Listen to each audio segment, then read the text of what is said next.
আগের চেয়ে অনেক improved, but is very critical. তার যে জায়গায় ইঞ্জুরিগুলো হয়েছে এই জায়গাগুলো খুব ফ্যাটাল। তার তো আপনার ব্রেইনেও ইঞ্জুরি হয়েছে এবং ব্লিডিং হয়েছে।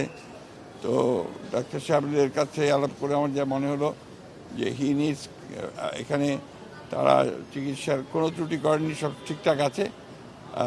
এখানে কিছু দিন রেস্ট নিয়ে হি নিডস একটা আপনার এভালুয়েশন আউটসাইড, বাইরে তার একটা এভালুয়েশন দরকার। কারণ আপনার তার যে যেমন এখনও আপনার সে খেতে পারে না, তা পাইপ দিয়ে খেতে হয়, লিকুইড খেতে হয়। এই জন্য তার যে রিকভারিটা টাইম নিচ্ছে। তো সেগুলো হচ্ছে যে ইটস এ ফ্যাটাল থিং।